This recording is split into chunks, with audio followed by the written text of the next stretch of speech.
What is up, everybody? Welcome back to another episode of Chicken Bone Alley, brought to you by Profab Headers and Exhaust, Earl Ramey Racing Engines, SRI Performance, Stock Car Steel and Aluminum. What is going on, guys? I'm David. I'm Sterling. What's up? What is up? We're waiting on Connor. He hadn't made it yet. He'll be here shortly. Oh, fun. Daytona 500 week in the books. So a lot of racing going on to talk about. But before that, we get it. Man, what's up with you? What you got going on, man?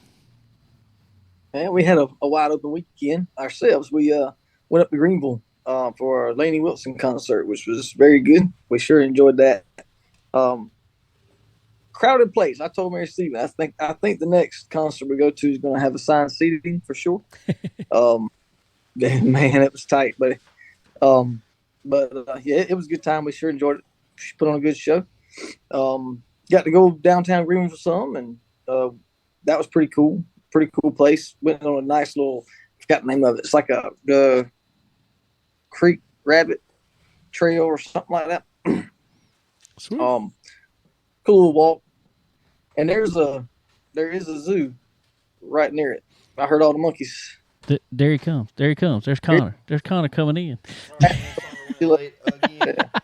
No, you good, man. We good. We literally just hit play. So, no, you good. What's up, man? Not much. What's going on? Sterling just telling us about Greenville. Go ahead.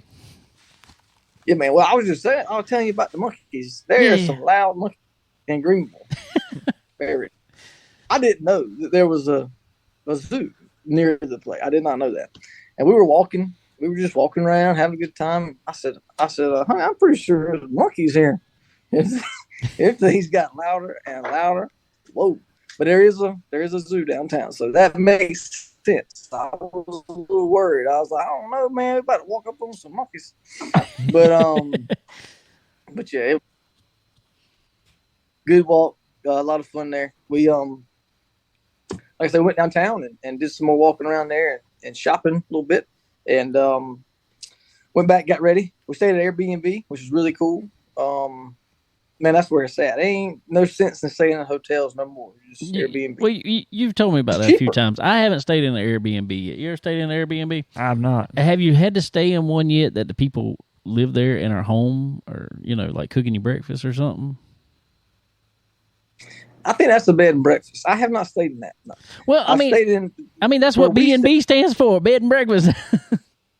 Oh, I guess so. Yeah. Well, no. But this one, it was kind of funny. But this one we booked back in December, and really cool place, really really cool. Anyway, it's on like a farm, and the people's house that owns it, they're up. I mean, their house is there, and we got to meet them and all.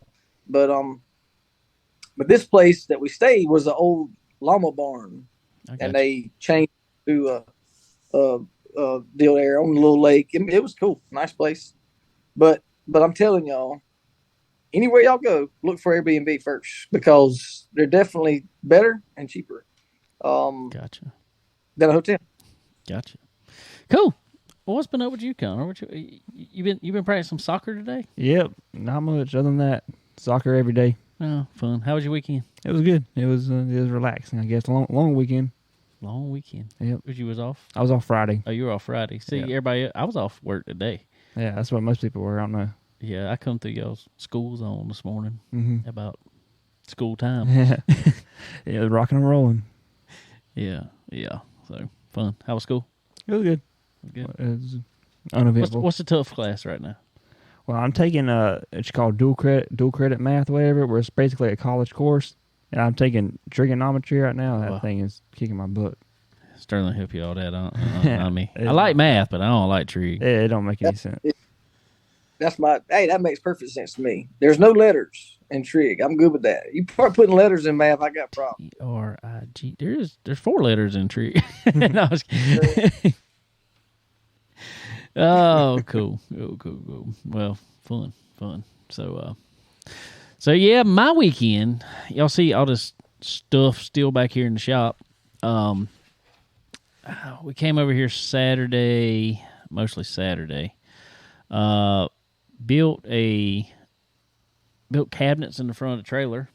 That's what that thing is standing there. That's gonna be my closet, my helmet and suit closet there. We went and got another toolbox Friday night to put in the trailer. Went with white.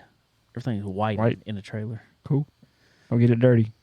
See, that's what Sterling said. I figured we had I'm gonna tell you, and I know you hadn't spent a whole lot of time at one, Connor, but after you spend time at a dirt track a lot, you realize how clean everything at an asphalt track is. Nah, we good over there. Nah, it can't get dirty. But so put everything in there. Still waiting on some finishing touches on there. We got to get it done. Everything got to be done this week, pretty much. We start racing next week. Yeah, not this coming week. Yeah, I went following. Me and Dad were at Chad's shop Friday and saw your car in there. Did you? It was up on the lift. Did you do some work on it while you were there? No, I just was looking. Why you? Just stopping by. They was actually working on your trailer. Put some stuff around. My old trailer? Yeah, your old trailer, not your new one, but yeah. They working on it? Yeah, he was putting some racks in or something. I don't know, he was messing around in it. I got you. Cool deal.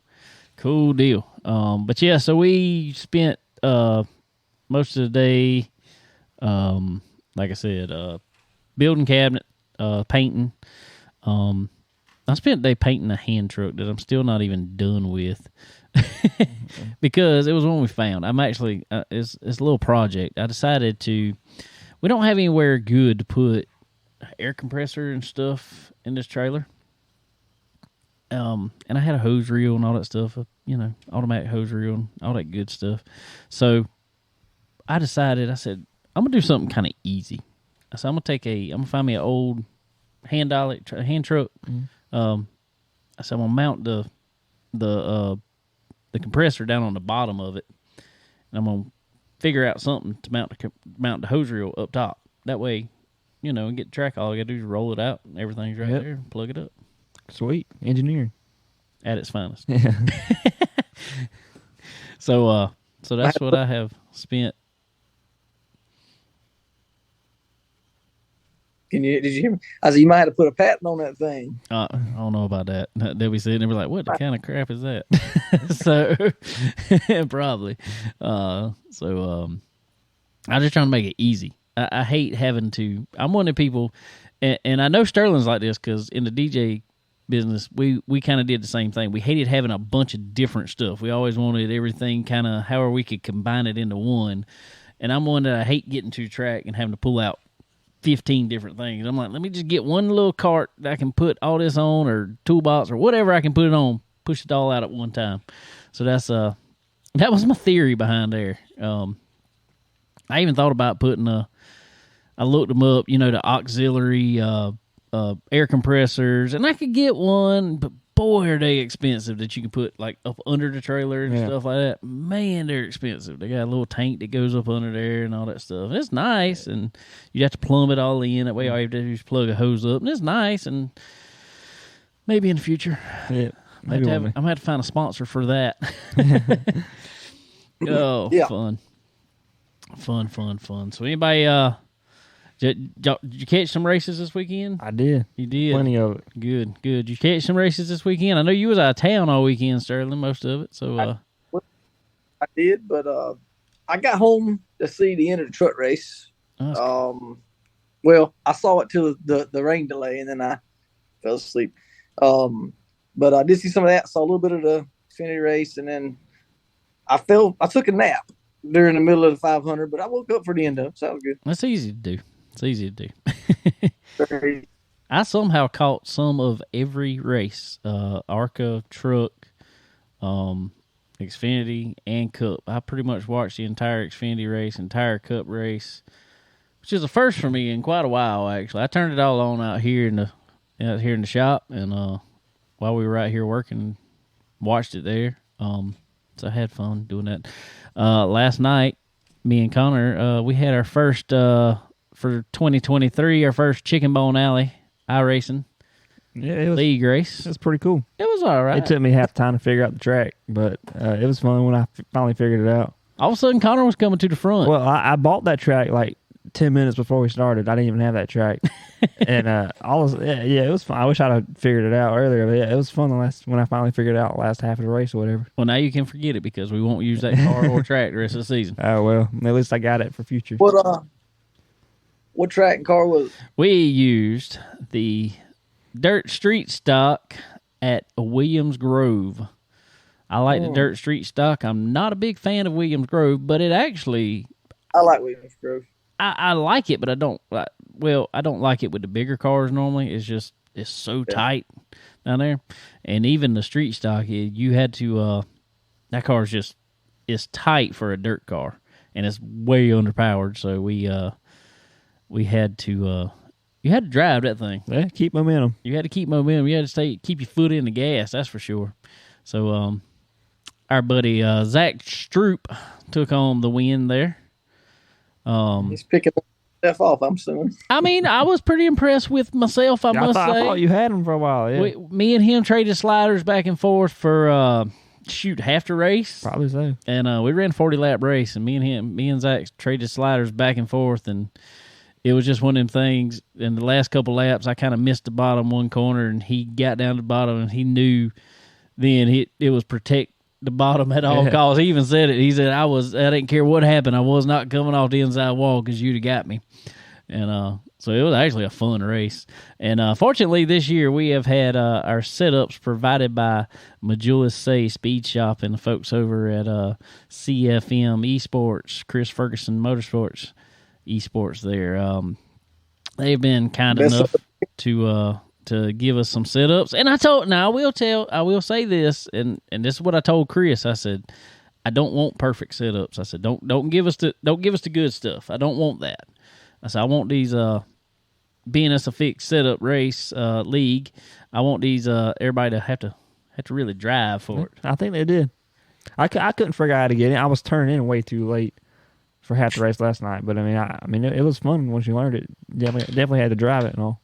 Definitely so. And I'm gonna have to give a good shout out to our friend Kale Maben. Actually, in 17 car, he was up front for a good bit of it. He was battling with us up front in top 3 for a long time. So really, yeah, he's turned it up on our racing. That's awesome. I was glad to see it. Happy to see it for sure.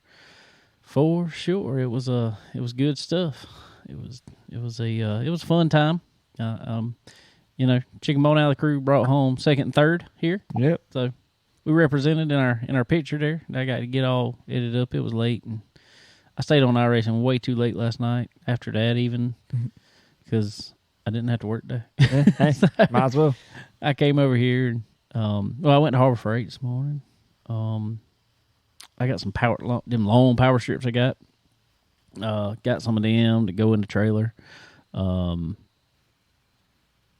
some extra little, just little cheap tools that I needed for work. So, so then I've been over here all day. Having fun. Yep. Having fun. Working. That's your second job. Yeah, well, I ain't getting near as much done as I want to. I got to that cart is sitting right there. I got to do some work to get it ready for next weekend. Hopefully, what's your plan right now? You running both cars next weekend, Connor? I don't know about Legend. Probably Charger though. You gonna run Charger? Hopefully we get a motor. We might be having to order one. Just what in the world? I mean, we got it. Blowing it at the New Year's Bash kind of set us back a little bit. And so we had we'll probably end up ordering one, but I mean it's the same one we're gonna run anyway. But yeah, we got a few things to do, but we should be there next week. I got you. Well, cool. Well, I actually I'll tell a story about it here in a little while. We picked up another motor and transmission over the weekend there. Really? Yeah, cool ourselves. Yeah. So, but ladies and gentlemen, without further ado, I want to jump here. We got some cool stuff coming up here.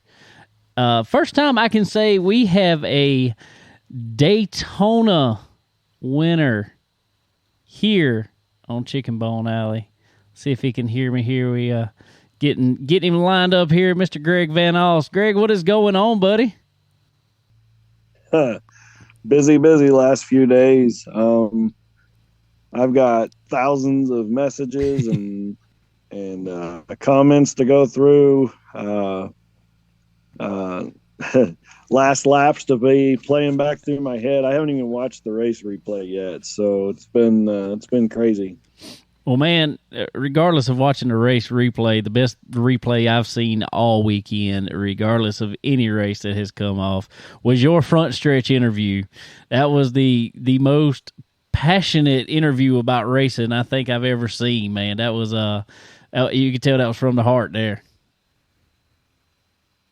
Yeah, I kind of lost myself there for a little bit.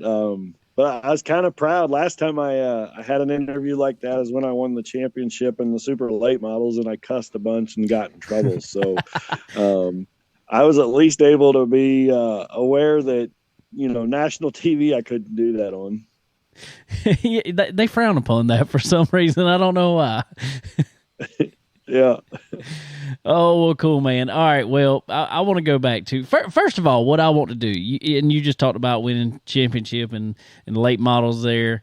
I want to go back, and you said on the front stretch, this was for the little guys that never thought you could make it in something like that. I want you to, people have seen the interview now and stuff like that, but I want you to introduce yourself. Tell us where you came from in racing. So I've been racing for a long time. I started out, I started out in go-karts. I bought my first go-kart after working in high school for a gentleman that owns or that owned a brick company, so our masonry company. Just worked through the summer there and bought my first go-kart and man, when I was 16 years old, I had 3 jobs. I think I bought my first go-kart when I was 15, but when I was 16, I had 3 jobs. I worked at PetSmart, I worked at Advance Auto Parts, and I was delivering newspapers, all so I could go racing. That is definitely living the dream there. That is wanting to race bad. Yeah, sorry the audio is not very good, but yeah, that's I mean, it's just always been my dream to go to Daytona and race, and to go to Daytona and win. Yeah, that was unreal. That's what I want to get to, man. Coming, you just said you haven't even been able to go back and watch it, but coming off of turn 4, taking the lead, when you did that and you come across the finish line, man, what is? Can you put into words now what that feeling was? Man, it just felt like a dream. So everything kind of played out the last few laps exactly the way that I wanted it to and that I dreamed it to. I felt like I could have passed the 44 a couple laps prior to, but I was afraid if I did, then he could do the move to me. And super speedway racing's a chess game. And if you watch, I mean, I've seen the highlight of the last lap. If you watch, I come off of 4 and I get a run with him, and I basically tandem. I lock bumpers with him, and I get him all the way to the tri-oval. From turn 4 to the tri-oval, I'm locked bumper to bumper with him, and I knew that would shove him out. And our car rotated the corner so well. I mean, it's what me and Jim Long work on, is just handling at Daytona. And I shove him out with intentions to try to get back to his rear bumper off turn 2. And that's something that I learned at Talladega a couple of years ago with Thad Moffitt, because I couldn't pass. And I figured out that you have to just make moves a mile ahead of time. You have to plan for them. So my plan, I got through turns 1 and 2 good, and I was able to get to his rear bumper right there at turn 2. And I was just kind of hoping that I could push him enough to shoot him out to then where when we go into turn 3, I could basically slingshot him and go around him. I made the move, what I felt like at the time was a tick too early. but I had to take the run. If I'd have checked up, I'd have lost all my momentum. So I just kind of side drafted him. I felt the air pull him back. And as I move up, I kind of felt Connor Mozak engage from behind. And it's hard to put that into words what that feels like, but you can feel the air change inside the car. You can feel the air under the car, around the car. And when I felt him engage, it was just like I knew that was going to give me like a jolt of energy out front. And so then I was just kind of listening to my spotter and watching my mirror and just trying to kind of stay where Connor was. And then my spotter started telling me, get down. It's like, just at that point, I was like, I kind of knew, but it was just still in disbelief. And it's funny because they kind of laugh on the broadcast because they're like, he didn't lift. But if you remember last year, I got wrecked running third under yellow. That's right. When the yellow came out, the leaders and we all kind of lifted, and I got hit under yellow like 20 seconds after it was over.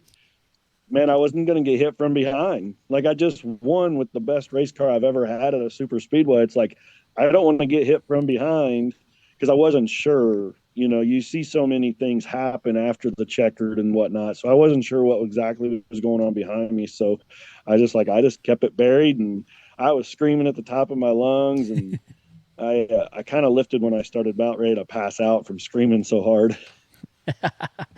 Well, that's a good reason to lift there, I guess. That is awesome. Well, you just talked about something real quick, man. First of all, well, again, I want to congratulate you on the win. That's a huge accomplishment. That is something that I think every racer, period, regardless if we're ever going to make it there or not, that is something that we dream of, is winning at Daytona. Kind of like the old Days of Thunder saying, no matter what we do, we win Daytona. So that's it. that is a dream come true for sure, man. But you just talked about something last year. You talked about getting hit under caution. And I know some of that is due to you got guys like yourself who are veterans in the sport of motorsports, of racing. You have a bunch of guys now, and this isn't just ARCA Series, but it's going on up through Cup now. Even you got a bunch of young guys come in the sport now, and I mean real young guys. Like even younger than this guy over here, and he's only 17. But you got guys coming in like that. How do you manage that, especially racing somewhere like Daytona? Picking who to draft with, who to worry about, being on your bumper, or is it just, I got to worry about me, let's go, whatever happens, happens? So there's two parts to that. I do kind of just worry about me. A lot of people are like, oh, there's 40 cars that are going to be out there. I mean, doesn't that make you nervous? And it's like, no, because you can only race a couple at a time anyway. So, in that sense, I only worry about me. Now, the other side of it is, you learn pretty quick who you can and can't draft with. If they can't hold the car in the corner and it's dancing all over the place, I mean, you just do what you can to get them out. You just boot them out. You make a move on them. You side draft them back, and you just get them out of the way. Now that I've been on, so this is my third Daytona. So this will be my fifth super speedway race. Those type of moves are a little bit easier for me to make because, I mean, it happened my first year, right? Like, so, I mean, somebody knew how to move me out of the way. So it's like, oh crap, you learned from it. So if you get guys that have only done, or this is their first speedway race, it's easy to trick them into doing something. You can hang at a certain spot and they'll kind of move a little bit, and then you can just use the air to manipulate and get right by them.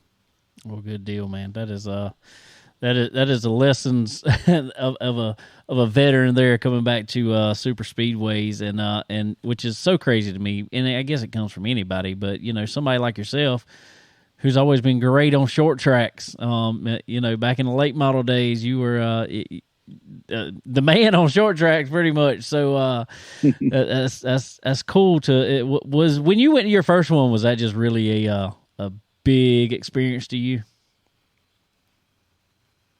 Say that again. I said when you went to your first super speedway race, you just talk about being your fifth now. When you went to your first one, did that just seem like a really crazy experience to you coming from short tracks?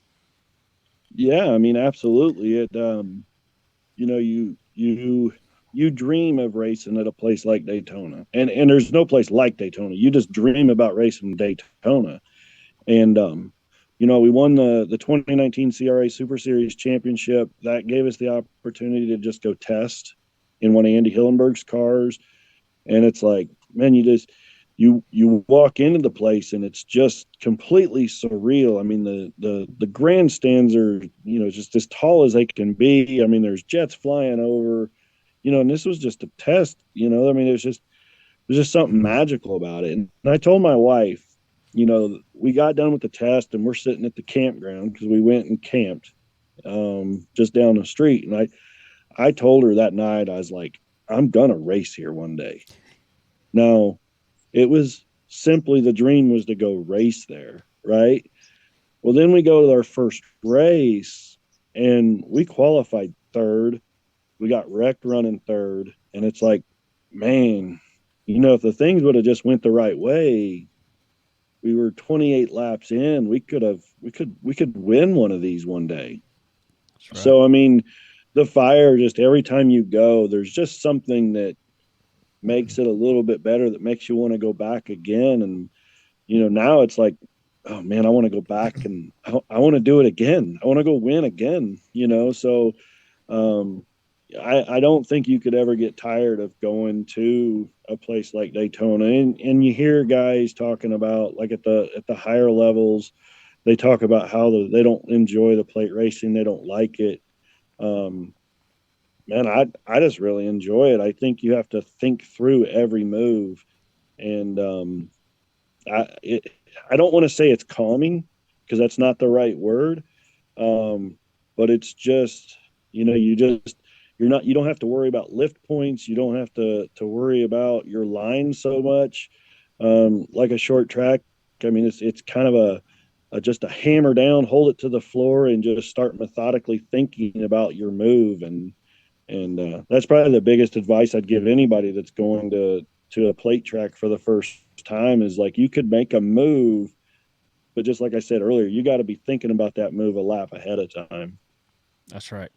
Well, good deal, man. Well, it is so awesome to see a guy like yourself, and not one of the. I mean, I'm not talking trash about any of the bigger teams, But it is so nice to see, the underdog story. We love that. We really love that, and so nice to see somebody like yourself end up in victory lane, man. And you have a cool, a different model, I'll say, on sponsorship on the car. Tell us a little bit about how that's working out. Yeah, so CB Fabricating's our main sponsor. He's helping us just as much this year as he did last year. But we all know racing's expensive.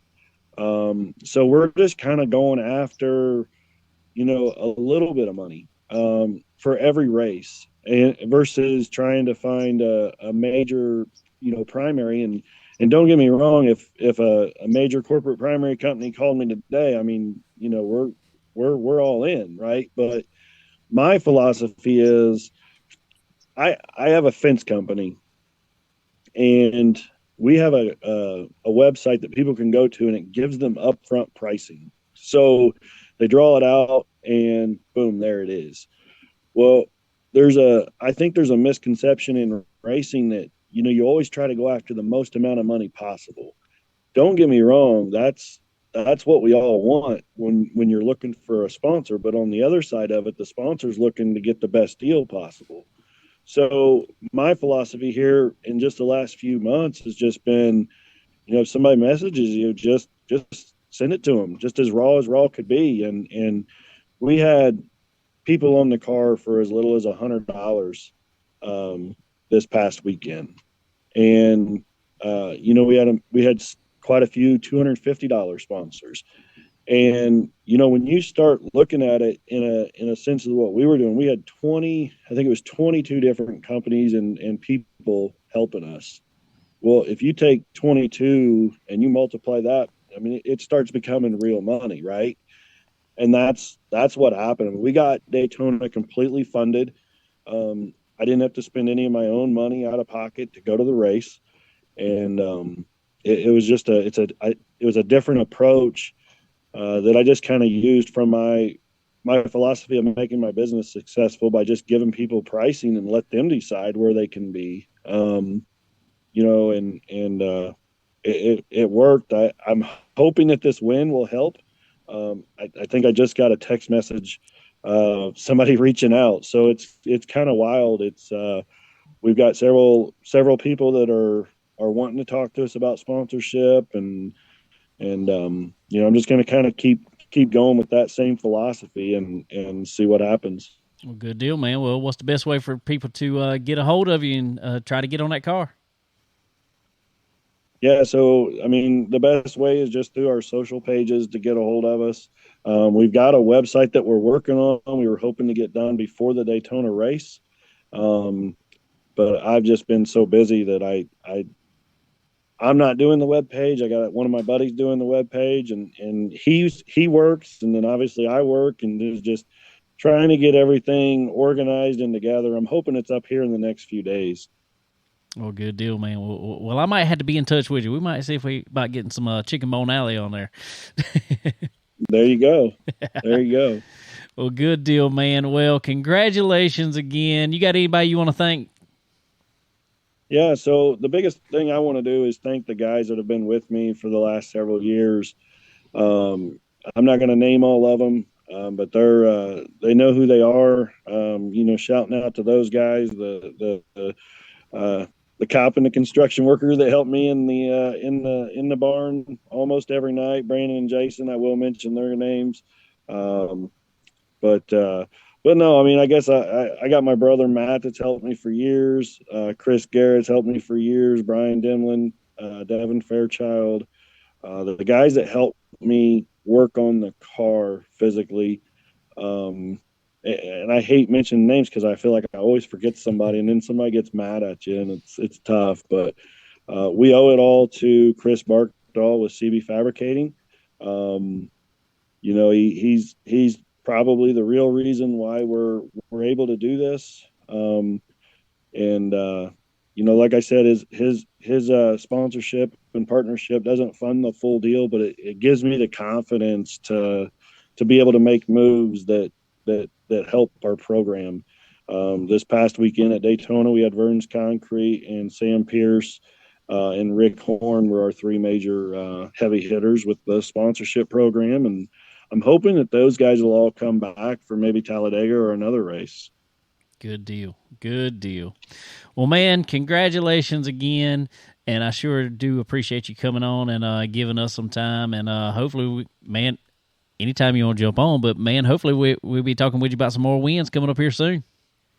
Yeah, for sure. I guess last shout outs to my crew chief, Jim Long, and spotter Brandon Lyons. They both have Cup experience, and, without the whole team, it just makes a win at Daytona probably impossible. That's right. That's right. That is it may be one guy in the car, but this is definitely a team sport. And I tell people that all the time because it takes as well. Absolutely. that this is it takes a pile of people to make it work right. Yeah, for sure. Sure. All right, Greg. Well, we sure do appreciate you, buddy. And like I said, hopefully we'll be talking to you again soon, man. All righty. Thank you, guys. Thank you. All right, everybody. Mr. Greg Van Alst. Sure appreciate him coming on, and congratulations to him again on the win there at Daytona. Really was one of the best ARCA races I've seen in a long time. It was. It was legit. It was. It definitely was. It I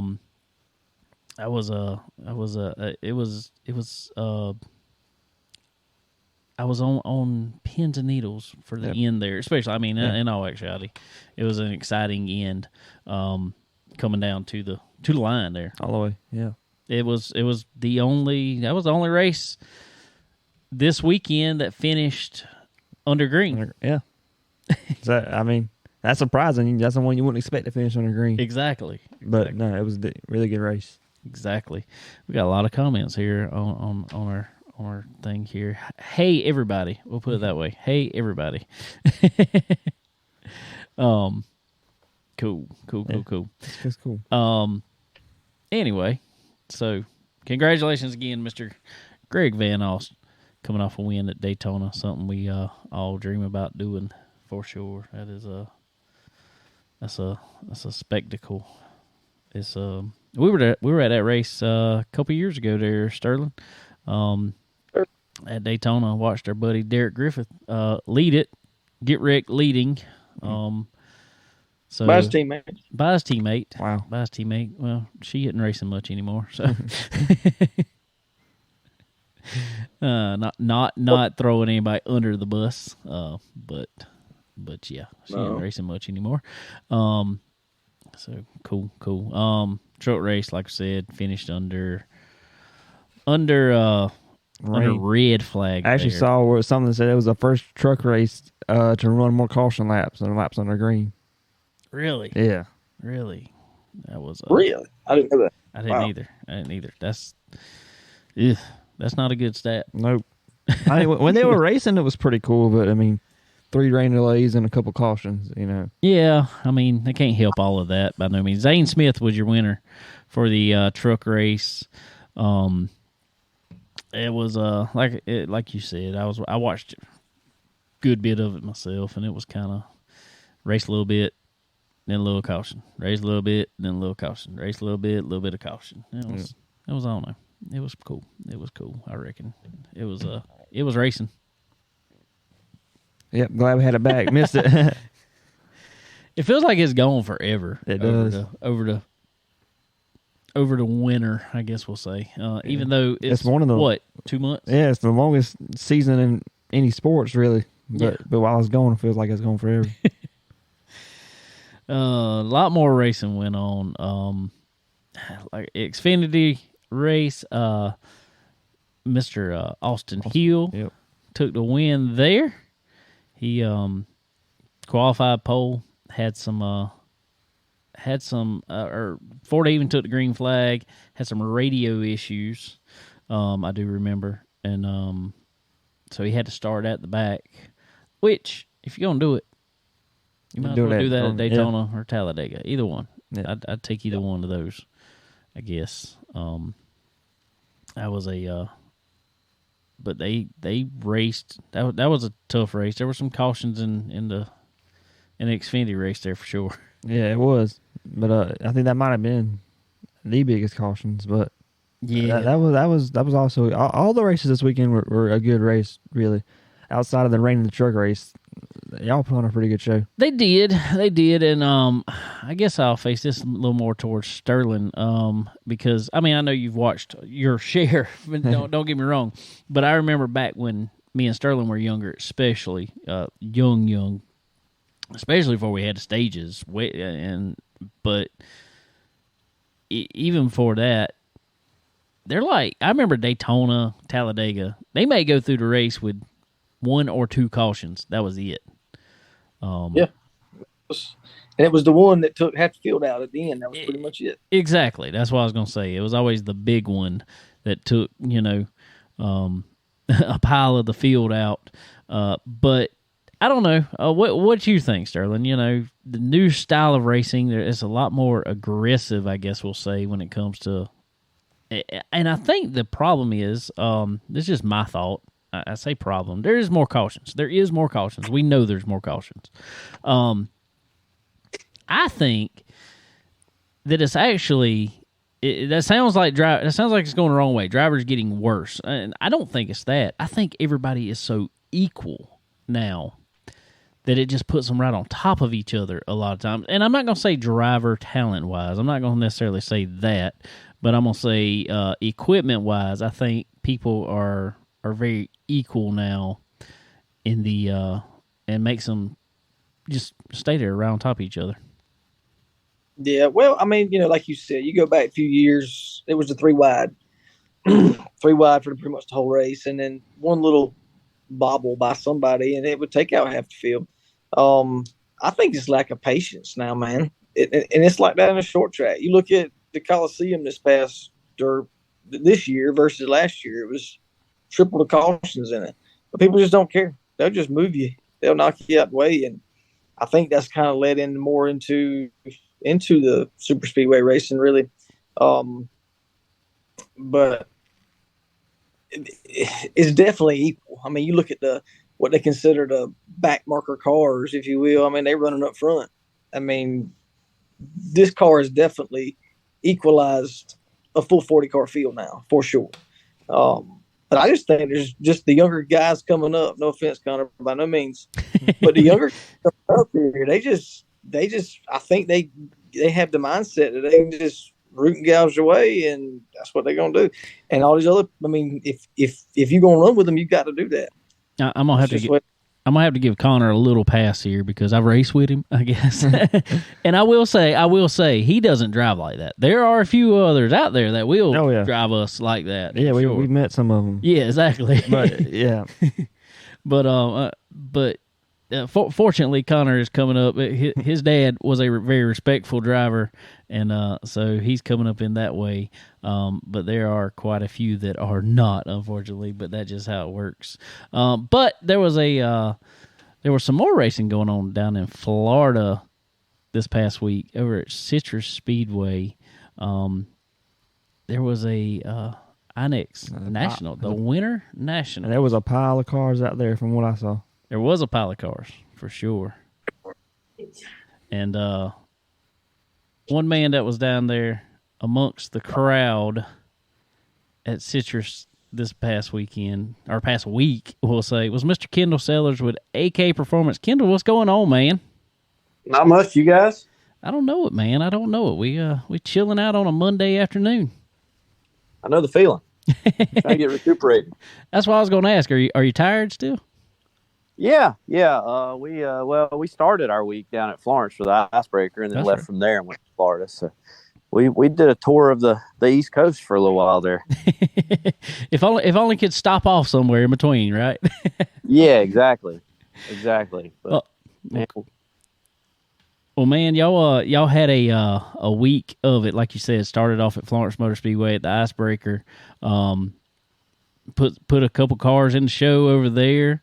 And then move on down to Citrus. But before we get into that, man, I want you to I want you to kind of introduce yourself for one thing, but kind of tell us a little bit about AK Performance there. Oh yeah, well I'm Kendall Sellers, and I guess I'm the owner of AK Performance now solely. AK was originally kind of started between me and my brother-in-law Austin Hill. Years ago, just as an avenue for kids to kind of grow with the sport. We did Legends cars and Bandoleros for years and years, and then we kind of went and as he was running the ARCA or K&N series back then, we kind of just branched where we just kind of had an avenue for people that enjoyed working with us and was comfortable with us to be able to grow with us. So we kind of started it from there, and we just kind of exploded from there, I guess is the best way to put it. Now he's, obviously very busy with everything. So he just left it all to me, and I kind of handle it all now. Well, cool, man. Well, cool. Well, out of all the cars y'all got now, y'all got anything from Bandoleros, literally every class in between on up to late model stock. How many cars are y'all handling nowadays? We supported 12 cars down in Florida. We took 9 cars. Then, we had a couple people we just did track support for. And then we've got 6 late model stocks in house that I own, and we lease out or ride around, whatever. And man, Bandolero wise, we're busting at the seams with the Bandolero and Legends cars. When they lowered the age gap, it kind of hurt the bando department there for a little while, and now the young kids are starting to get more involved, so it's starting to really make a push here the last couple of months. Cool, man. Cool. Well, I saw quite a good bit of video and results and all down from Citrus down there, and saw a bunch of of AK cars in the mix down there. One, I mean, that was notable to a lot of people that they just saw Brexton Bush taking home a win down there. Yeah, he did really well. You know, it was really his first time in competition in the Legends Bandolera Series. Done some testing here and there, but you know, we built that car, and this was his first race. Was the first one he won, actually, and then he ended up picking 2 more up, I believe, on the week and winning the Beginner Bandit Championship. So, good start for him for sure. I guess we can say he's got it in his blood, I guess. For sure. For sure. Well, tell us a little bit more about what went on down there, man. How would you assess AK Performance this week? You know, I would love to say that we had a storybook or dream week down there, but last year we went down and had a storybook year and then went to Nashville in April and struggled. This year, I'm hoping we see the opposite. We struggled in Florida, and I'm hoping that we run really good in Nashville. So, you know, we had a lot of growing pains with some kids just starting out, and then, you know, just working on our development. That field is so tight down there. You're literally chasing, you know, a thousandth might put you a couple of spots up in qualifying. You know, the Young Lions fields, I think 1/10 was third to 17th or 18th was separated by less than a tenth. So, you know, it was tough. It was a very tough week, and it always is. It brings the best of the best. Alex Meggs, he ended up there the last day. He actually qualified last the first day. We didn't do really any setup changes with his car all week, and he qualified third. So that just shows you how the drivers kind of mature and get better through the week. So. For sure, man, for sure. And there's there's a lot of that. I mean, and I think that's what this. I will say personally, Bandoleros on up into Legends, I think, is about.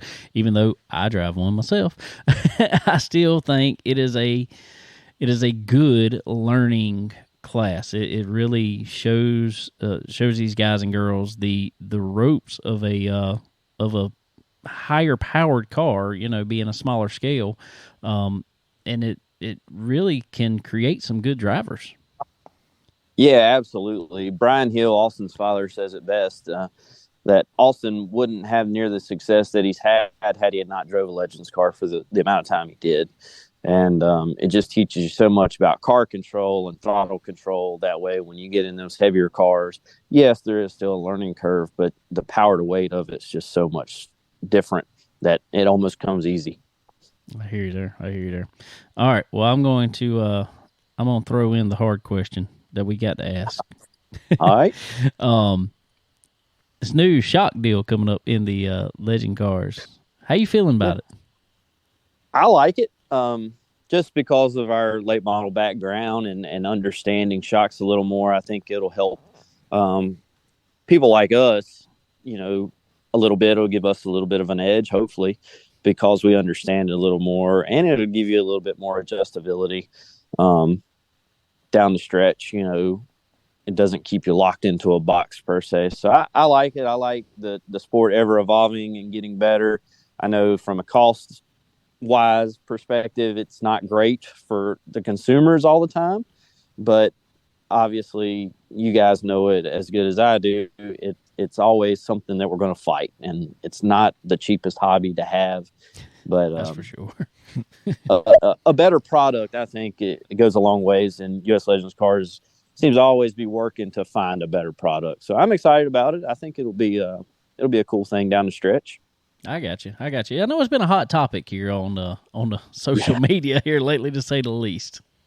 Yeah, for sure. And I understand, you know, the cost wise of it just really drives it down. And then for your everyday average guy that doesn't have a big background, he's got to rely on somebody that understands how to read a shock graph and stuff like that. And so it can cost more money. So luckily they've put out a couple different baseline options that everyone can start with and run. And I feel like that's probably going to be more than likely where everyone stacks up with the baseline. You know, I don't think you'll be running anything crazy down the stretch. I got you. Well, cool deal, man. Well, I want to get a little local here for us, I guess. Running here at Florence Motor Speedway, running against you guys every week over there that we run.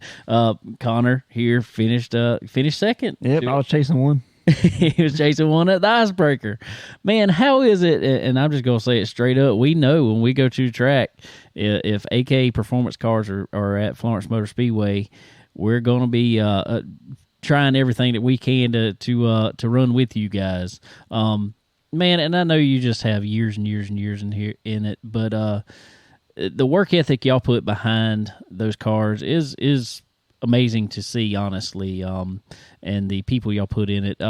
Man, how do y'all stay so fast every week? Well, I mean, most of the credit goes to Josh Spees and Ryan McIntosh. Those boys, they grind it out every day. They handle all the legend stuff for us. I'll get in there with them when we have to, but the day-to-day operations part is between Josh and Robbie Holt and Ryan McIntosh. Those boys they prepare immaculate race cars, obviously, and they do a good job. They're very detail-oriented, which is the way I love it. But, obviously the experience goes a long ways. And, we've been very fortunate to have raced on the biggest stages for 10 plus years and have had a very diverse group of drivers come through that have been able to offer advice, whether it's driving or whatnot, to new drivers that kind of keep us going in the right direction. I hear you there. And I ain't even gonna lie. I finished second to Josh one time last year, and I was like, man, I might as well won. I felt that good about it. Yeah. They do. They work their tails off, and it shows. And we're very blessed to have a racetrack like Florence that, allows us to come and bring a good group of cars and race against a good group of cars. And hopefully Steve's able to continue building on that program, because the Legends races, in my opinion, put on some of the better races down there. Man, we have definitely the field has grown over there for sure. Yeah. Hopefully it continues to grow and the competition stays up. I know Joe Ryan is planning on coming back a bunch this year, so hopefully it continues to grow and we get some, obviously it makes everyone better having better competition. So hopefully it keeps doing it. Uh-oh, Connor. Sounds like we're in more trouble. Yeah, we might be further back than usual. Yeah, Joe makes me look bad, so I can't say much. When he's there, Landon's always stomped us. That Landon Lewis, that's a driving son of a gun. I raced with him on iRacing the other night, and he just stomped me. I was like, man, you ain't got to beat me everywhere. He's the real deal, that's for sure. Well, let's talk about your, you've had years and years in the late models and stuff like that. You even keep putting Steve Zacharias in a car up there at Martinsville every once in a while. And man, tell us a little bit about your background in that. Yeah, so that's actually how I got started in racing.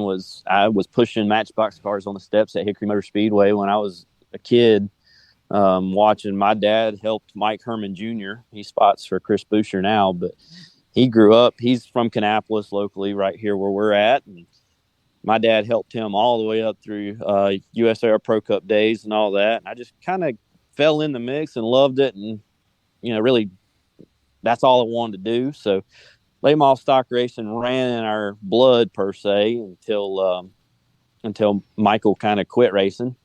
And then when the opportunity presented itself for me to kind of go at it as a owner / mentor, whatever role, I obviously took it, and we built the program, and Trevor Rizzo actually got us started doing it. He was the first one that wanted to really do it, and we took him down to Myrtle Beach, and me and Steve hit it off and have been kind of best friends ever since. But he's always supplied us with what we've needed to be better, and a good facility to test and learn and do all the things. So I got started that way, and we just kind of built on it, and hopefully continue to build on it to where, we're kind of a force to be reckoned with, or a household name here in the next few years, hopefully. Good deal, man. And I'll, in all honesty, to me, kind of with the fall there of Myrtle Beach, late model stock racing, it got scary around right here in this area towards Florence. Our area, you didn't see much late model stock all of a sudden. But now Steve and the Steve's family, the Zacharias family over at Florence Motor Speedway, they're really seeming to bring back late model stocks to this area. And man, it is exciting to me, and it's exciting to have people like you be a part of it.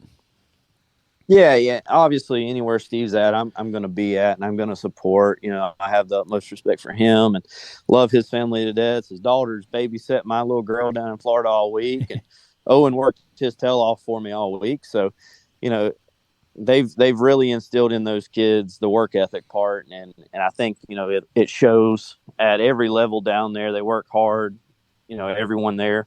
So I believe that the sky's the limit for them people, and I love supporting them. I'm really glad that he's been able. I know late model stock racing is so expensive, and it's so expensive everywhere you go, no matter what the level. But they do a killer job of making it a reasonable thing and making everyone from the top to the bottom feel welcome and special there. That's cool, man. That is great. It's great. It's great that racing in general is healthy here now, for sure.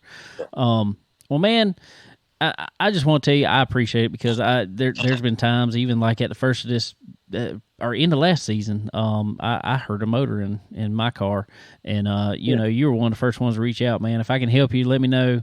But that's just type people you are, man, and it's cool that our people in this area, you know, that race with us are like that. And I just want to tell you, I appreciate that.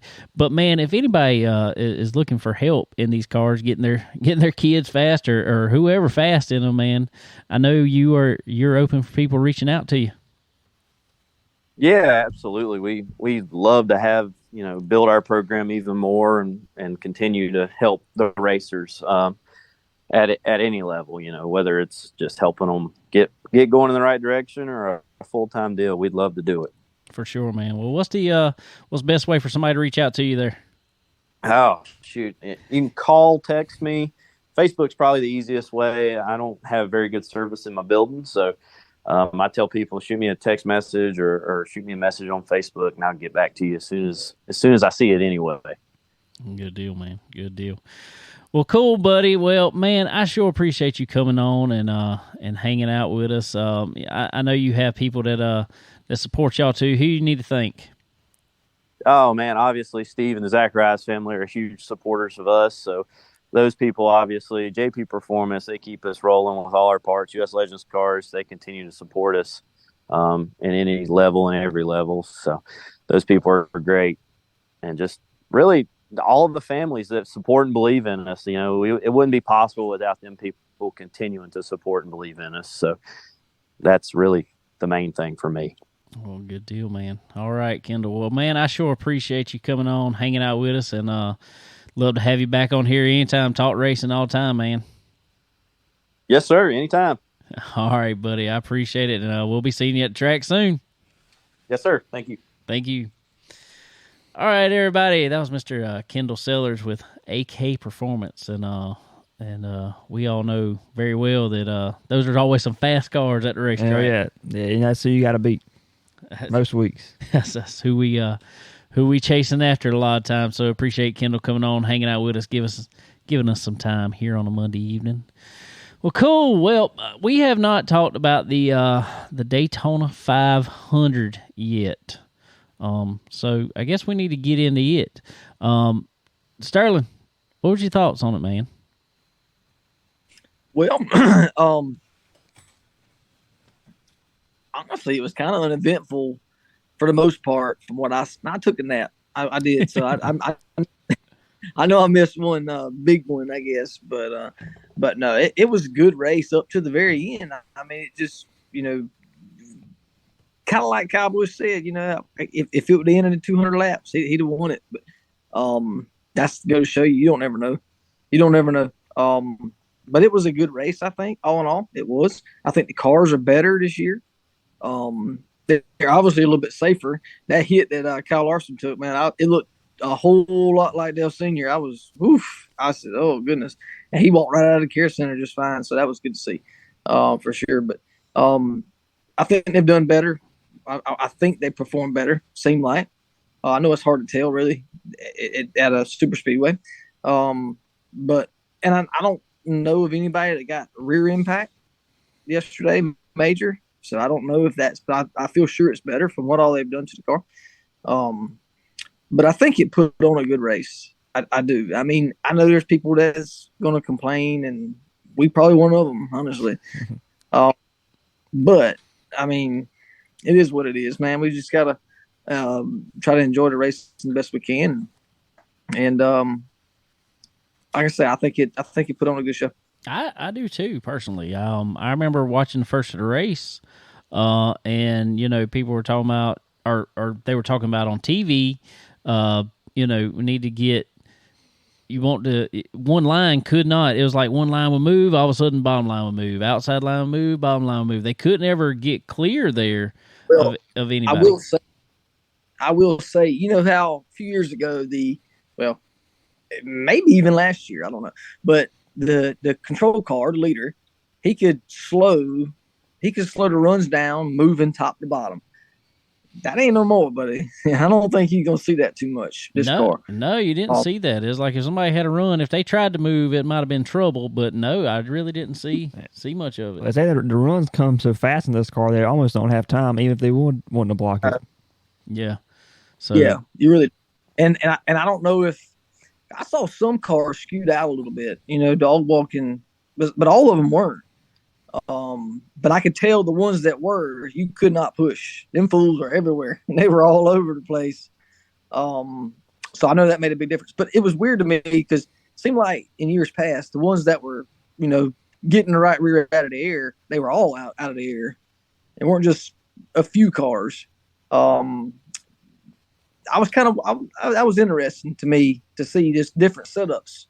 Because it kind of seemed like before, the skew worked for everybody. That was what you had to do, more or less. But I don't think that's the case with this car. I don't know.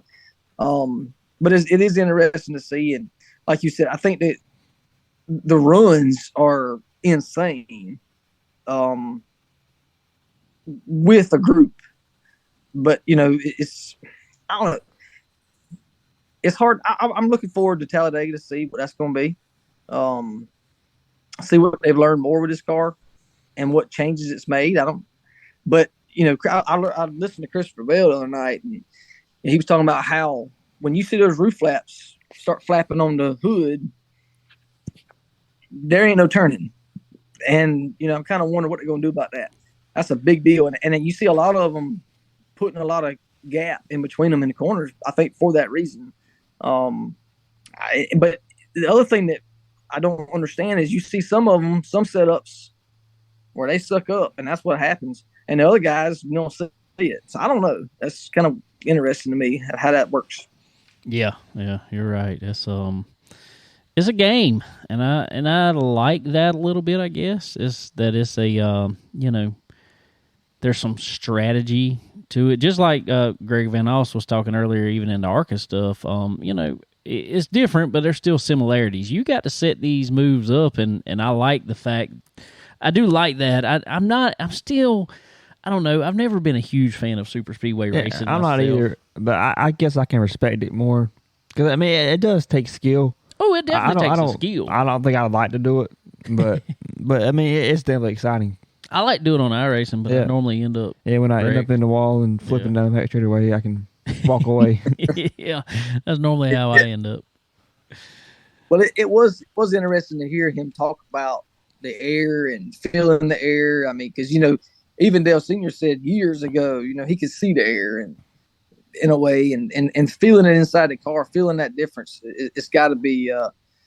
That's got to be how you can judge your momentum and judge what you can do with setting up a move and setting it up a mile ahead of time or a lap ahead of time. That's definitely what you got to do in these races. And I thought the same thing when Kyle and Austin and those guys, they made the move, I think 3 or 4 to go. And I said, nah, that's too early. Yeah. And play out, I don't know what would have happened. I mean, yeah, he led the last lap, but I don't know. But I think that's changed now somewhat from what it used to be. Because you used to see the guys not make a move till coming off a 4. I don't know if you can do that with this car. I don't know. No, I don't either. It's I mean, I think you could if there's like a big line pushing you, maybe, but it ain't gonna be one car just slinging out there. Yeah. Well, cool. Well, I want to thank our affiliates as always, guys. I want to thank SRI Performance. They are the one-stop shop for all things racing. Who knows? I may have to run up there this week myself. Told the guys if I get a chance. Dude, there's so much stuff there. So much stuff. And one of the most impressive things, Connor, you need to come up there. One of the most impressive things at SRI, new parts are great. Don't get me wrong. I love new parts. But when you go back in that used parts section, and there's just so many parts. They say used on it, but then you look at it, it's like, New to me. I was like, I don't think nobody ever used this. Yeah. I mean, most of it comes from the Cup guys, or NASCAR affiliated stuff. You know, they might put something on the car, and all of a sudden the next day, we came out with something, we figured something better. Yeah. So send this. Well, it never got used, but it's still used.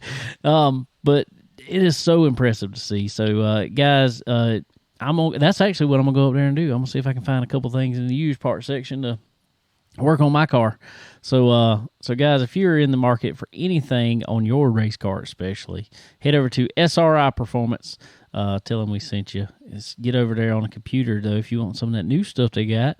Go to www.sriperformance.com. When you get your buggy all filled up, all that good stuff, put in promo code CBONE, Tennessee is in? Chicken. BONE10.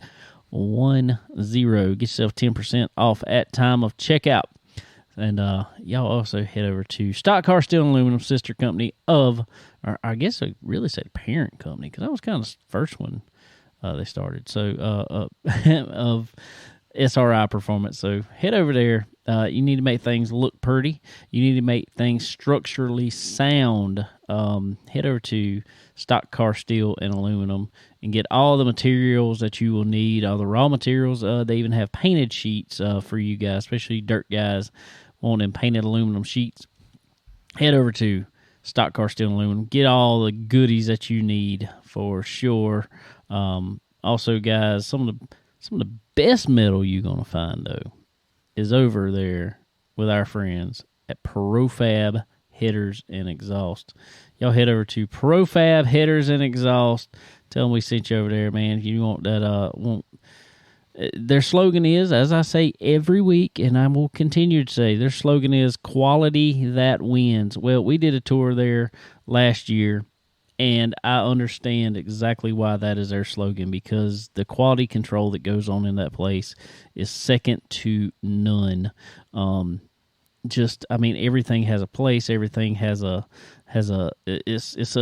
it's not an assembly line, but it is an assembly line. They have a route that everything goes through that shop to get welded here, to get bent here, to get polished here, it is a perfect process.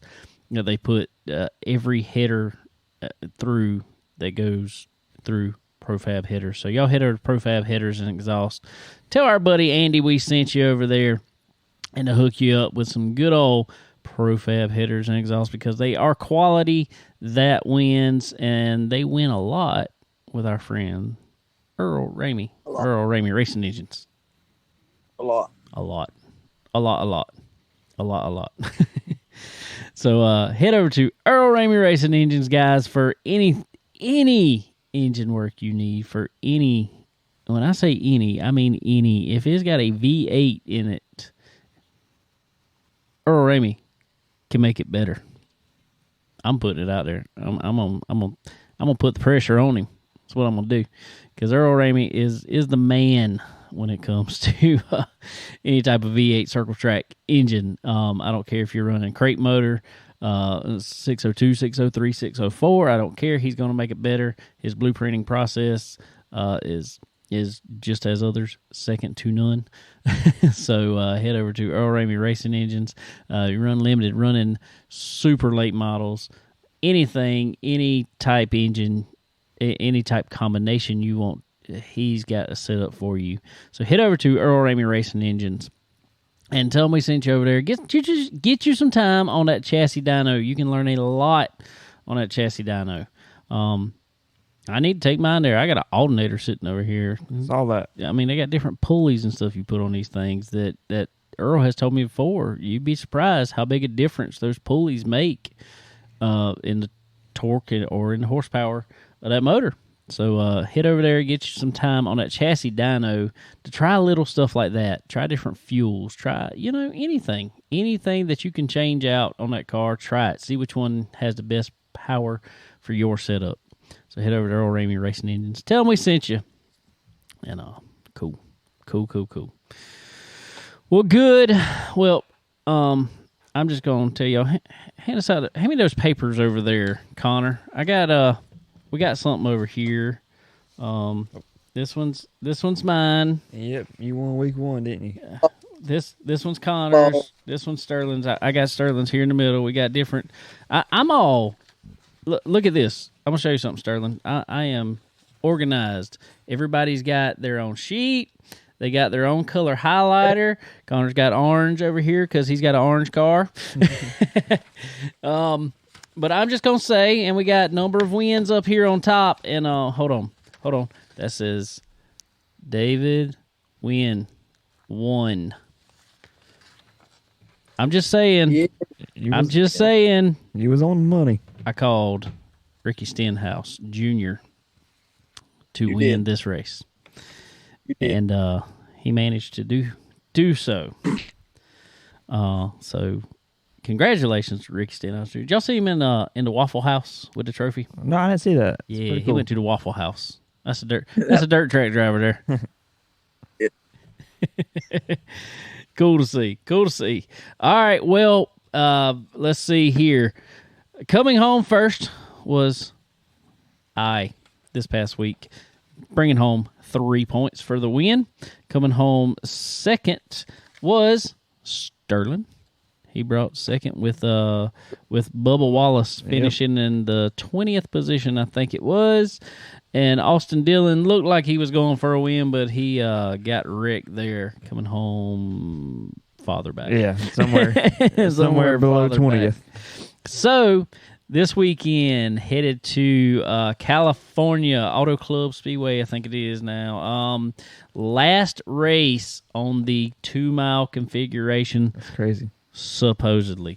I think they finally did it this time, though. You think so? I thought they did 3 years ago. They're at the point that they have to repave it now. I mean, they've got. I get repaving, but I'm just wondering if they're actually going to cut it down to the half mile. I think so. I think it's for land too. Sell a bunch of that land. I do too.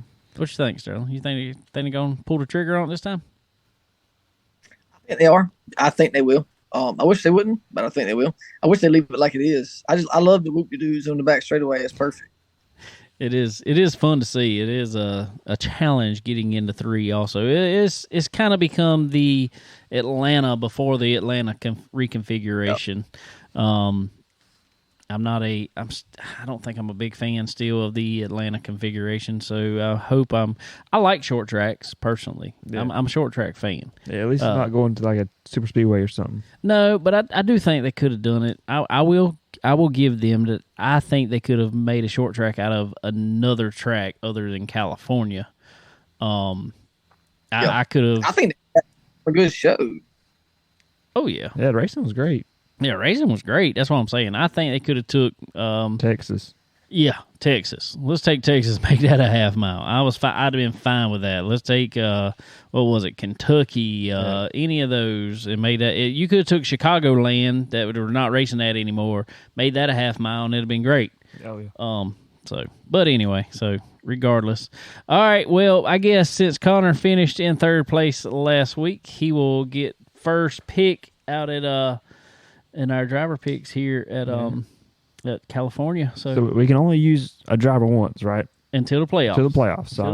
Trying to be. So you're down to Austin Dillon. Yep, I'm trying to be. Well, I was being strategic too. Actually, I was kind of I'm gonna use it and it's definitely a good pick. So it worked out for me this week. So I'm gonna brag about it a little while. it was smart. Well, I think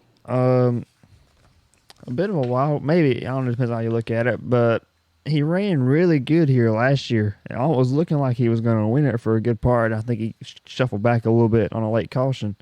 But Eric Jones. Eric Jones. That's who I'm picking this week. He was in the Guns N' Roses car this past week. He was. It was. I thought it was 1992. All of a sudden, I mean, I was like, "Hey, Guns N' Roses are on a race car. That's awesome." So Eric Jones. All right, Sterling coming home second. Who you want? You can't have Bubba Wallace. Darn. Well, man, so I can only use him once. That's tough. I know. That's what we got to do. Make it tough. Let's see here. Who would be a good one offer? Here you go. Here's your list. Yeah, I can't see that. Okay, I can see it a little bit better. I'm going with AJ, man. Shoot, let's go with AJ. AJ Allmendinger back for another season in Cup. After he said years ago he was tired of running a Cup season and he wanted out of it. His owner told him he didn't have a choice. He just got to go do it. Yeah, either that or he realized how much better that Cup paycheck was. Exactly. Probably so. Exactly. All right, let's see here. I'm gonna have to go. This is a tough one actually because I want to kind of save some for some other tracks that I know are going to be good. But this one, he wasn't really good at any track last year. He led some at Daytona this past weekend, which I don't think holds any bearing to California. But it may. It may. With this car, with this package, even though... Who? I said, are you picking Travis Pastrana? I know he led one lap, so I was wondering. I wish I would have. I wish I could. He's not racing this week. No. I know. But I would love to see Travis Pastrana in a race car. I liked it when he was in a Longhorn there a few weeks ago. He won a race in a modified in a Longhorn. He's got more wins in speed weeks in Florida than anybody else this year. That's crazy. Or just as many anyway. And it's pretty much a win for him coming home 11th. I mean, in the Daytona 500. I mean, that's a win. But anyway, I am going to pick. They definitely got this wrong. Yeah, but Brad Keselowski in a Chevrolet, but that's who I'm picking. But he's not in a Chevrolet. He's in a Ford. But I am going with Brad Keselowski for California. Interesting. Well, I think California's kind of going to be. You want me to tell you who I honestly think? This is who I think. I'm using Brad Keselowski. I think it's going to be a Joey Logano day, though. Really? I was thinking either him or Larson. Larson. Yeah, but I'm trying to save him. Well, I'm saving them too. Yeah. I mean that's. Yeah. I think those are. I think those are going to come into play a little later. So we'll pick those. Well, let's do that. Let's take some picks this week. I mean, I know this is who we want for points, but who do you actually think is going to win? Connor, go ahead. Do you, I think it's going to be a Hendrick type of day. I think Larson and Elliott are going to be strong, and if I had to choose one, I think Larson goes back to back at Auto Club. What you think, Sterling? You think Larson? Can we pick the same person, or we can't? Yeah, you can pick the same person. This is who you think actually going to win. Yeah, I think that's. I think.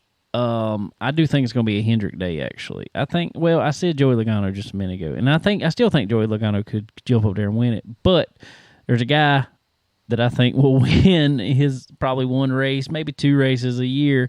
That'd be Alex Bowman. Yep, I think definitely got a shot. Hopefully, I do better in our our fantasy league too. I think all four of my drivers took out in one race. I finished last in our fantasy league. Really, I beat somebody. You beat somebody. You beat me. I was doing good to the last wreck. Yeah.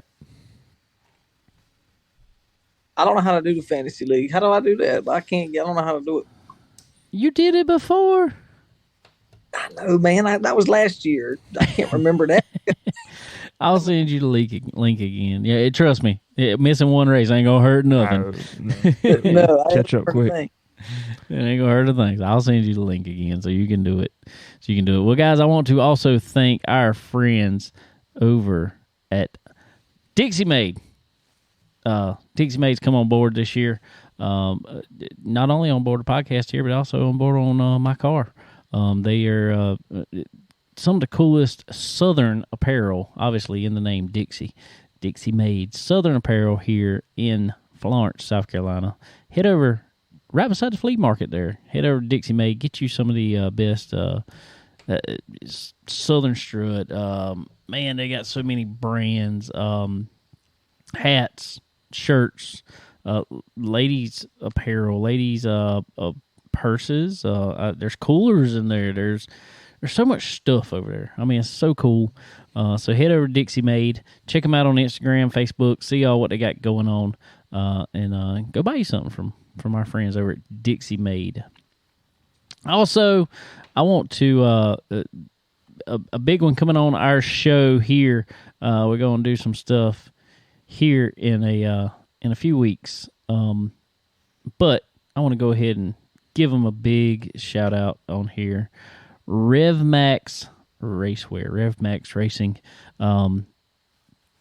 They're coming on board with us this year, and man, I'm gonna tell you what, some of the coolest, nicest driving suit design work you will ever see.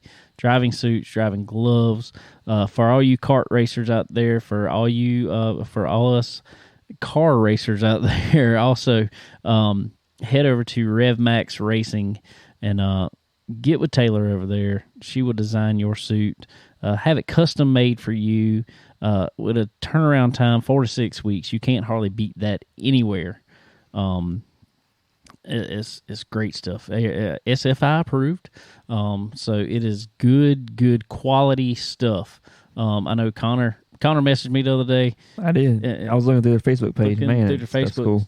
They got some good looking stuff. Yeah, I'm seriously considering to get me one. I don't even need a suit right now. We always need a suit. I always need one, but I mean, but they are some really cool stuff. Yeah, it looks good. It looks good. I mean, I'm not just saying that. I actually went and got measured today. I went to the suit world actually. I went and got measured today because I got me one coming. Got one coming? I got one coming. Cool. I got one coming. I have no clue what it's going to look like.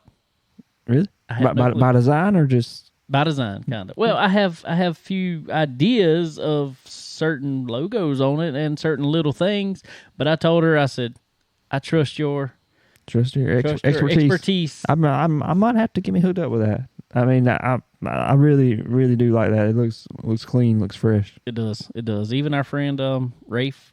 Rafe's is really cool. He had one done. I love that color. It is neat, matching his car and all. Yeah, it was really cool looking. So I can't wait. Honestly, I mean, I'm excited about it. Excited to see what's going on, and who knows? Maybe they'll maybe we can get Taylor in here. Her son Wesley, he's a kart racer herself, outlaw kart racer himself, and can't wait to get them in here and talk with them and hang out and check out, and maybe my suit will get delivered and we just have them on the show. Perfect. That'd be perfect, wouldn't it? Absolutely. Good stuff. All right. Well, what else we got? I guess we start racing a week from Saturday. Yeah, don't remind me. I got a lot to do. I still got parts just sitting here. We got a lot to do. Can y'all find tires for the Legends car? I'm yet to find any. No. Holding out hope. I will say, and I know we talked a little bit about it last week, but AK cars are tough. But I'm gonna tell you, I think Connor had some tire last week. Might have been a little bit different outcome. I think so too, but I mean that's just part of the game. I mean it's just the way it goes. But yeah, I'd like to see if I had some tire. But I mean, it's what do you do? I mean, unless you really can't. Nobody can get them unless you go to a INEX, a national race or whatever. But I mean, the rumor is that Florence is going to have some beginning of the year. So I hope that rumor holds true. And if so, I'll I could get my hands on mine, it'd be great. For sure. I'm the same way. We hopefully something will happen there. We'll make it work. Till we can get some. I know they can't go another year without tires. I can't. I mean, just to be honest. And the problem is there's no good used tires floating around because all these teams are holding on to every tire they had. But maybe it's on the upswing. I don't know. Hopefully, I wish there was. I mean, the tire's not bad. The tire will last a while. I was gonna say I wish there was a better tire, but I mean it's not a bad tire. You just can't get it. Well, I don't think wear is really the factor. I have not wore a tire out yet. Yeah. But I think heat cycles. I mean that's just the way you can't work against laws of nature and all. But exactly. So. But yeah. I mean you can try. Yeah. You can try. There are ways. Yeah. There are ways, but it will never be good as new. Yep. So I don't know. We'll get it and see what we can do with it here, and go ahead and give some thanks to my sponsors on our Lucky 13 Motorsports rides here this week. Palmetto Machine and Fabrication. Appreciate it. Appreciate it, man. Appreciate it. Also, Effingham Iron Works for sure. Lee's Tire and Auto. SRI Performance. Obviously, also Dixie Made, as you see back here. Rev Max Racing. B&R Business Solutions. Hope I ain't leaving nobody out. There's probably a few still. Who you got?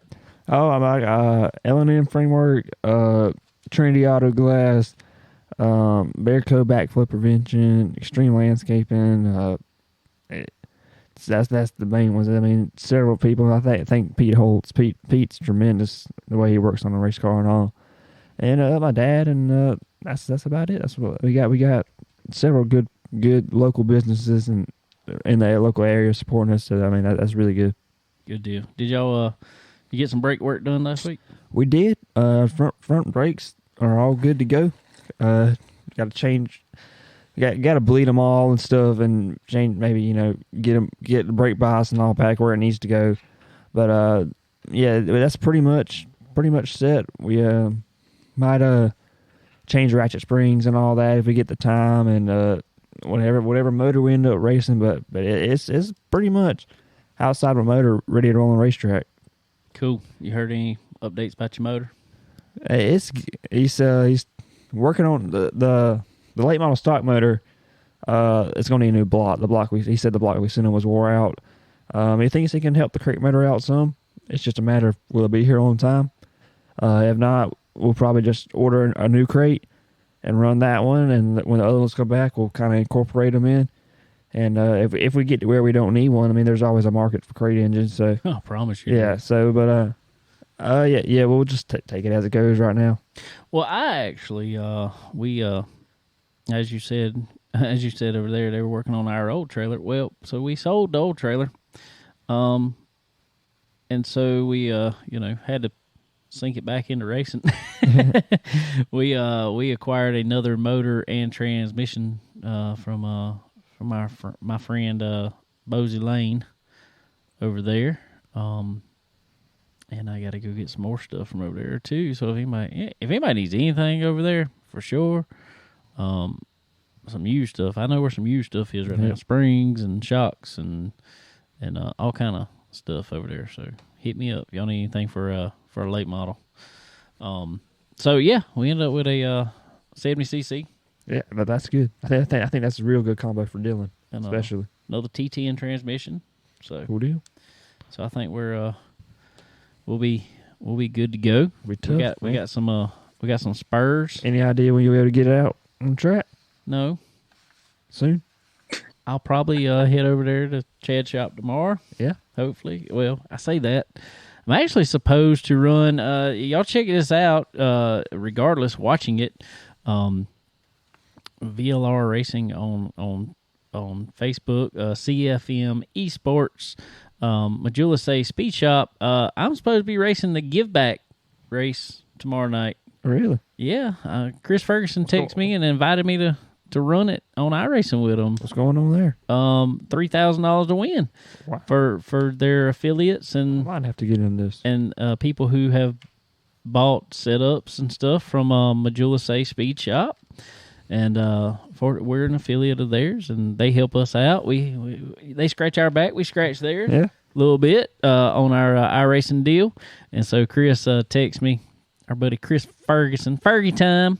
He texted me the other day asking me to come run it. So I'm supposed to run that tomorrow night, but our race car may come first. But regardless, if you look on there, Chicken Bone Alley is a proud sponsor of the what's Get Back Special. What y'all running out there? Be running pro late models at Fairbury. That's a little tiny track, ain't it? Yeah. I ran a race there last night after we got off, and I was actually leading. I got in the lead, was running really good, and 3 laps ago, dude dive bomb in, slid me into the wall. I'm okay until the line goes to the top. That's when I start. Well, the problem with Fairbury is the line starts on the top and comes down. If it slicks off and the middle is still available and it just throttle control, I think that's where I'm best. But if it slicks off right to the top, I tend to fall back.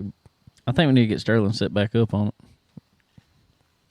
it. Hey, we can, man. I got it still in the Connex, so still sitting there.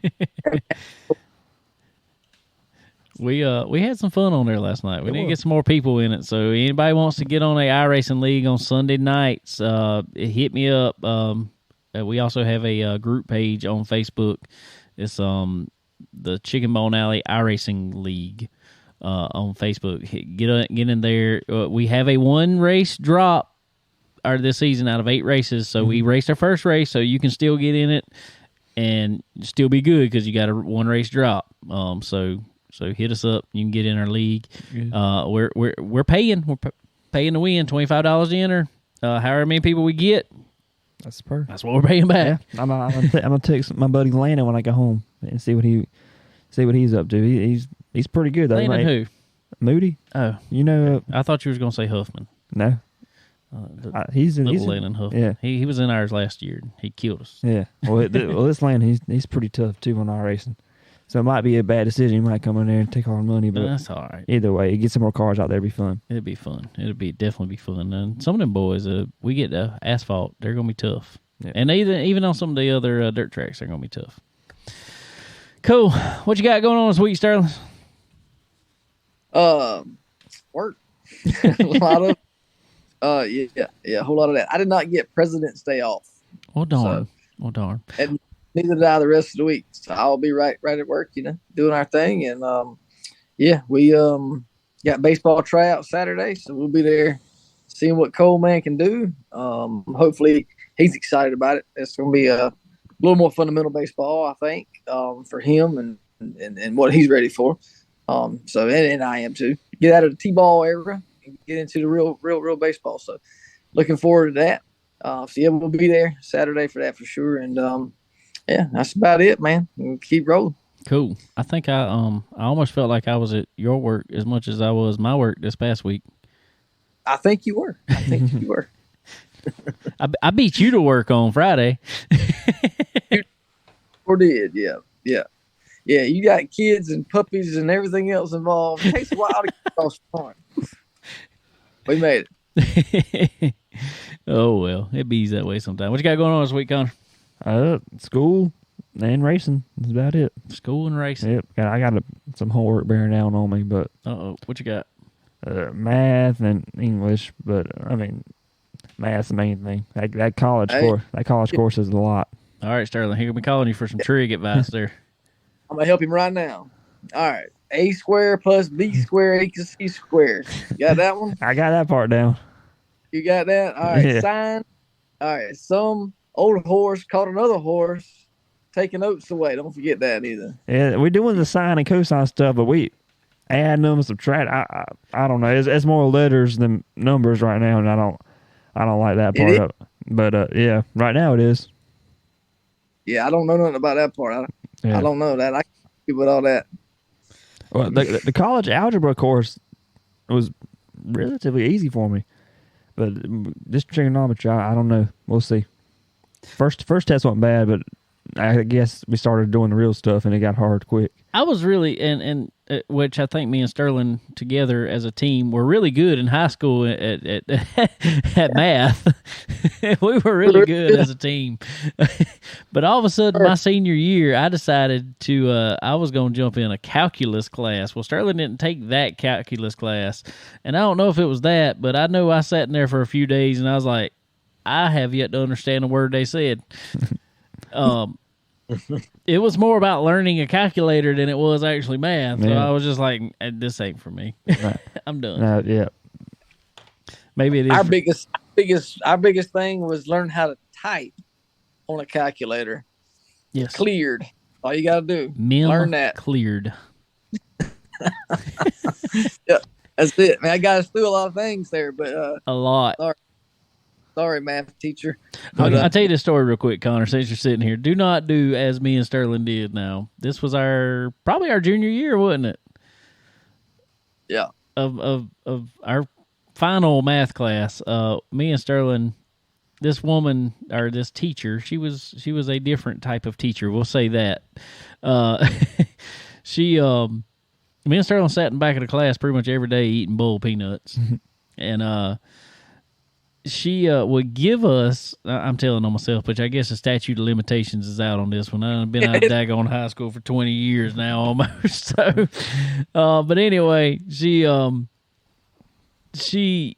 would give us a study guide or you do the study guide, well, all of a sudden you turn it in, you'd get the test, and it was the same thing. Yeah. It was literally the same. So we just learned to do this. We did the study guide. We did it perfectly.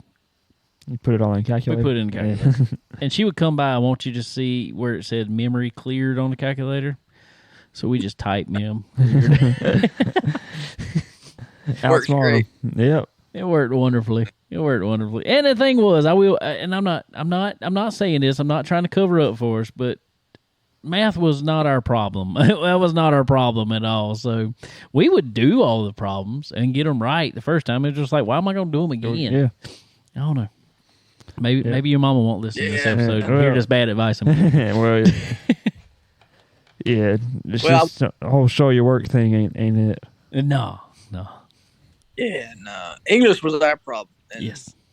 I helped us out with that. We appreciate it, Mom. Thank you very much. I really do appreciate it. This show is sponsored by you today. We really appreciate you. Thank you. Yes.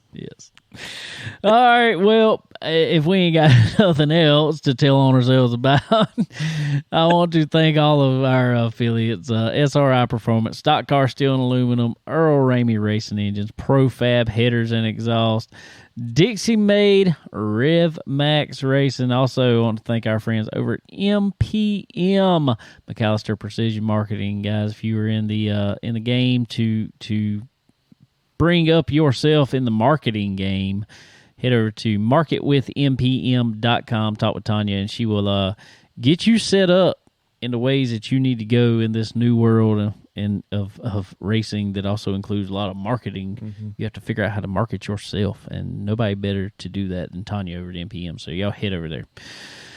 But anyway, all right. Well, I reckon everybody have a wonderful week. Get ready to watch some racing from California. If your local track has already started back up, go support them. I know there's a lot of them about to start back up if they haven't already. A lot of us first week of March will be started over at Florence Motor Speedway, and I think we're starting probably 1st of April at Dillon Motor Speedway. Yep, so we're about to have about to get busy. About to be busy. So all right, guys. Well, I appreciate y'all. Connor, have a good week at school. You too, man. No, don't have a good week at school, but have a good week. My schools are out, so I get to work on buses while they're out. Sterling, have a good week at work. Man, y'all do the same for sure, and we'll be doing it back again next week. All right, guys. All right, everybody out there. Appreciate y'all listening this week, and we will see y'all next time. Later.